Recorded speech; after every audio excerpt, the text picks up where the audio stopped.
Right then, lads, welcome back to Kossi's Arsenal podcast. My name is Kossi. Good morning, good afternoon, good evening, wherever you are in all parts of the world. Welcome back to the channel and welcome back to a brand new video. Lots to dive into this evening. We're going to be talking about Arsene Wenger's return to Arsenal. Now, according to David Dane, ex-Arsenal chairman, worked very closely with Arsene Wenger during his time at Arsenal. He has come out and said that Arsene Wenger should be given a role at Arsenal Football Club. Do you agree? Do you disagree?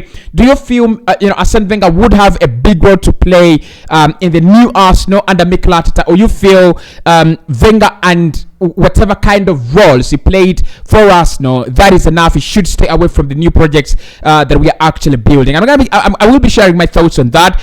Thomas Partey is fully back, and is expected to be part of the team that will visit Brentford this Sunday. Fully fit, fully back. That is a huge boost as we go to the beast. It's not a very easy environment to go to. It's not one of the easy fixtures on the road when you go to Brentford. But with Thomas Partey coming back, that is a massive boost. We'll talk about contracts for William Saliba, Gabriel Martinelli, and Bukayo Saka. So, look, I don't understand why the Bukayo Saka contract is stalling this much, but we're going to be talking about that. And also, Arsenal is going to have 9 fixtures in October if nothing changes, and that is going to be the biggest number of games, the biggest amount of games Arsenal have played in a single month. 9 fixtures. It is absolutely crazy. And also, what has Olivier Giroud said about Arsenal finishing in the top 4 this season? All that and more is going to be discussed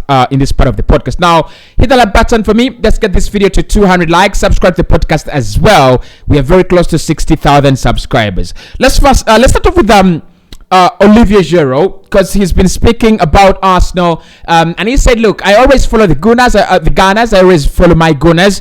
It's a very interesting thing to see how everything has changed at the Emirates Stadium, and I think they will finish in the top 4. Look, I loved Olivier Giroud as a player. I think I really respect him and what he's done as a player. To come out and say that Arsenal will finish in the top 4, it just gives a lot of credit to Mikel Arteta. It just speaks volumes to the kind of project we have.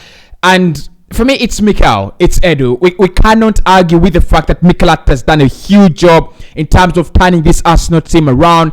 Many of us don't like him, or many of us actually didn't like him. Honestly, I'm gonna say this right now. I'm 60% in Mikel Arteta. I think he's done well. I don't think I'll ever be 90% in for a manager. I wouldn't advocate for Mikel Arteta to be sacked this season. I think he's really done well in terms of washing the squad clean, in terms of just changing the trajectory of the club as well, and the changes that he has inspired, the changes that he has motivated in this Arsenal side over the last 3 years is remarkable. It's absolutely remarkable. So Olivier Giroud thinks we can finish in the top 4. What do you think about that? He's having a very good time in Milan. They're champions at AC Milan. No bad blood there. I really love Milan. I really love AC Milan, and the fact that we won the Italian Serie A there is so marvelous. It's mind-blowing. But I think Giroud could be right. If Arsenal can strengthen in January and keep our players fit, although we're going to have so many fixtures, if we can rotate our squad well, probably do some good business in January, a winger and a midfielder, I would see Arsenal finish in the top 4 with a Europa League title. That would be remarkable. For me, that would be the best season in many years. A European title plus a top 4 finish, 2 of the most valuable possessions that we're looking for at the moment. A top 4 finish. When did we last finish in the top 4? I'm not really sure. And also a European title since 30 years ago. We don't have a European title. So Giroud thinks Arsenal can't get top 4, and Kossi thinks Arsenal can get a European title by winning the UEFA Europa League. What do you think? Let me know in the comment section. So Thomas Partey is now also back, fully fit. We talked about Thomas Partey, I think it was Monday and Tuesday last week, and I told you that there is a high chance that Thomas Partey will be back for the Everton game. Now, it is not a high chance. If Arsenal played against Everton this weekend, there is a possibility that he would have made it in the squad. Now, we do not have the PSV game as well, so it is going to be Arsenal welcoming Thomas Partey against Brentford, and that is when you need him. That is exactly when we need him. Look, I've seen Arsenal without Thomas Partey, and I've always said this: our system treasures Thomas Partey, and it graduates Thomas Partey as our most important player. I think honestly, Saka is Mikel Arteta's most important player. He's literally the untouchable piece in the puzzle. But when you think about the midfield, when you think about what Arsenal do, and what really is the engine of what Arsenal do, is Thomas Partey. And it's only clear to explain itself that whenever Thomas Partey is away, whenever we lose that defensive midfielder in Thomas Partey, defensively we become so susceptible and we become a little bit flat, a little bit predictable, and a little bit slow when it comes to attacking and opening defenses. So Thomas Partey coming back against Brentford is a huge boost, is a massive boost as we try to get back to winning ways. That will be on Sunday, but also visiting Brentford. It's one of the stadiums. It's one of those. It's one of those environments you go to and you're unsure whether you're actually going to pick up 3 points or even a point, right? There are a few clubs. I think Man United will tell you when they played Brentford this season, by halftime it was so far away. The game was far too gone. So it's a game we cannot make any mistakes. It's a game we need to be at our best. And for Thomas Partey, according to Goal.com and Charles Watts, he's been training for the whole week, fully training. Back in full training, so we're expecting him to be in full training for the rest of this week, so that by Sunday he will be available. And that is for me, that's a huge boost. That is a massive boost for Mikel Arteta, for Arsenal, and I think for our campaign, you can't have Thomas Partey injured 6 games in. You can't have Thomas Partey injured before a dozen games played. You can't have him. And I think this is where, honestly, I want to be that selfish bastard. This is where, all this Queen has died, games are called off, sagas have actually played in our own favor. You don't have to play Everton without Partey. You don't have to play Brentford without Thomas Partey. And if Mikel Arteta thinks he can beat Brentford without Thomas Partey, that is going to be a huge mistake.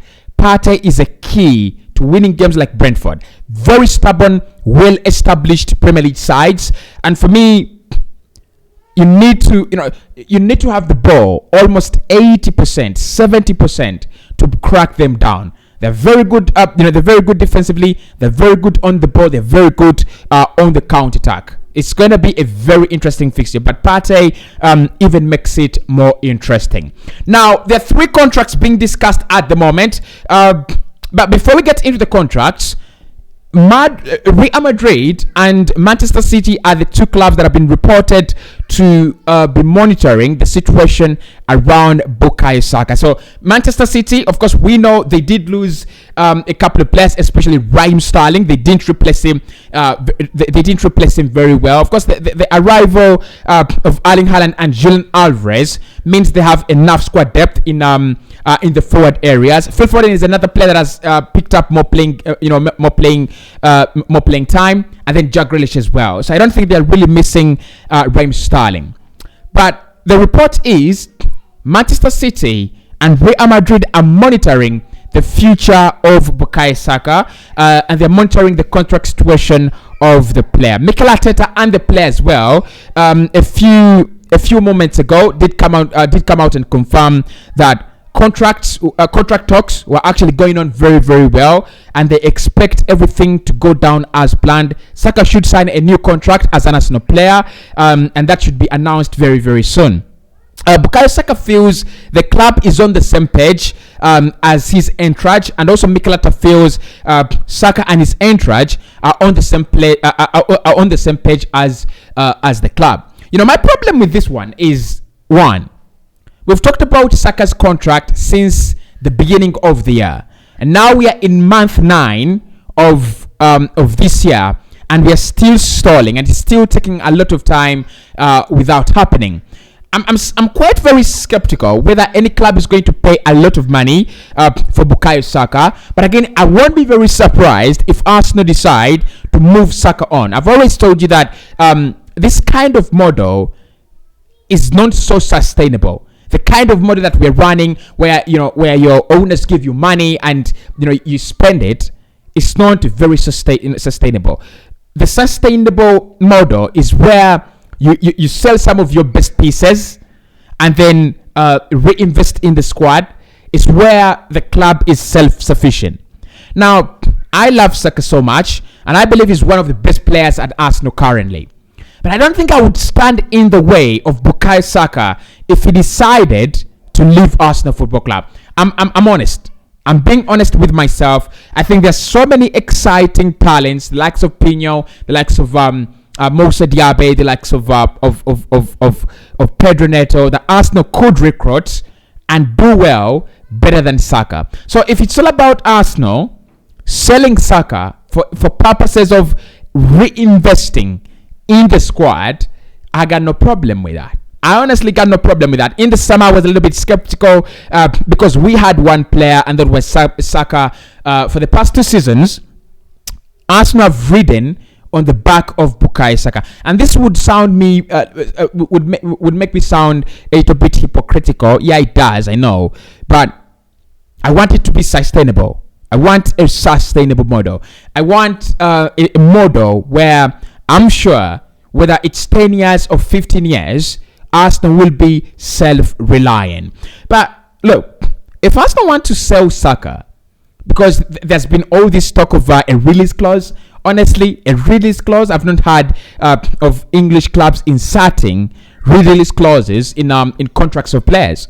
So if Arsenal are determined about selling Saka, for me it's about the replacement. Honestly, it's about the replacement. If we can replace Saka well, if we can get a suitable replacement, Pedro Neto would be one good one, right?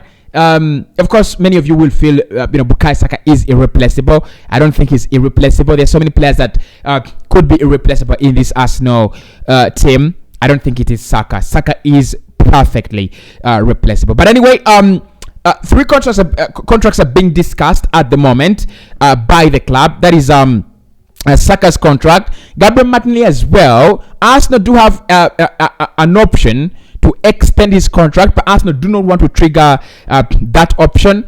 Arsenal want to improve on the terms of the player in his contract. So it looks like we are impressed. Arsenal are impressed with what is happening, whatever is happening with Gabriel Martinelli and the development of the player. So don't be shocked and don't be very surprised if Arsenal at the end of the day decide that it's gonna be getting more money and signing a new deal on improved terms. And I think he deserves it. Look, if Saka doesn't get sold, he deserves a new contract on better terms. If Martinelli doesn't get sold, he deserves a new contract on better terms. And the third player is William Saliba. Of course, Saliba is more of a threat now. It's like a time bomb. 2 years left on his contract. Next summer it's going to be 1 year. Clubs are eyeing him. It should be as early as this year. That is when Arsenal need to deal with the contract situation of William Saliba this year. Not next year, not any time in the future this year. Because Saliba, Saka and Martinelli clearly look like the future. And not the future of 5-6 years to come. The future of tomorrow. And I mean tomorrow against Brentford. And I mean tomorrow against Tottenham Hotspur and Manchester City. The players that Arsenal have at the moment, and you're sure in the next 5 years they're gonna be here and they're gonna be really, really big talent. So 3 contracts are in the pipeline. Don't be very shocked if it is announced that all these players have been given new deals. What frightens me is the length and how really it is stalling for Saka to sign a new deal. That really strains me.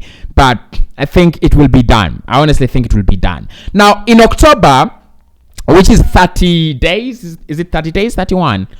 Arsenal are set to play 9 games in October.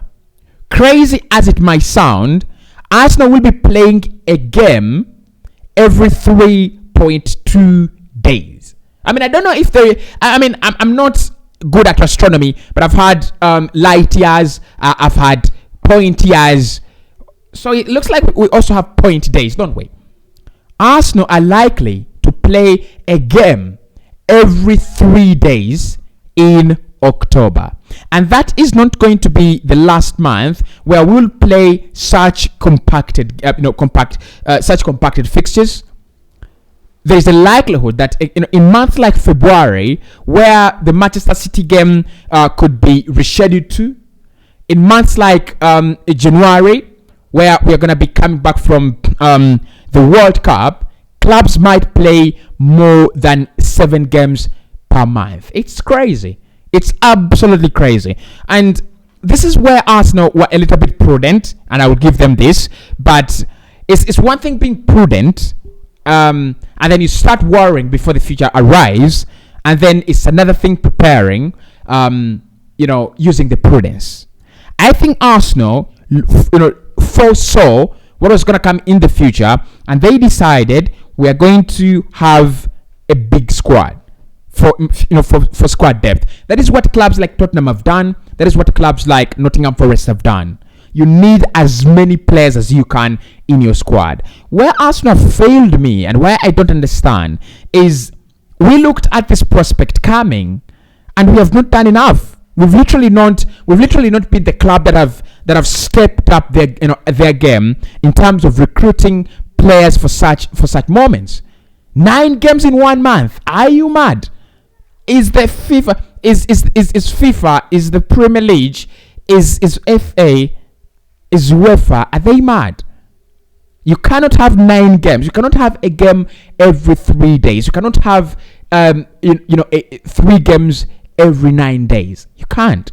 Players are really going to get strained, honestly. And remember, this season has started in one of the worst conditions ever. Very, very hot conditions. We've seen players take a water break. In the World Cup, I don't know how many water breaks are going to be there. 10, 15, I'm not sure. But let's wait and see. And again, the number of games is just horrifying. Absolutely horrifying. But anyway, look, 9 fixtures in October. Our players are surely going to pick up these injuries. They will surely pick up, I don't know what UEFA is thinking about here. But they should really either think about extending the season just for another month or 2, just to accommodate these games. It's too much. Now, David Dane, ex-Arsenal chairman, has said Arsene Wenger should be given a role at Arsenal. I love the sound of that. It's kind of music to my ears, but at times I'm also afraid. The level of dominance Sir Alexander Chairman Ferguson has over this Manchester United side has kept them somewhat in captivity for some time. That is what I fear about ex-managers, ex-players coming back. At times they will drive the club in the right direction, just like Xavi has done at Barcelona, and at times they will drive you insane.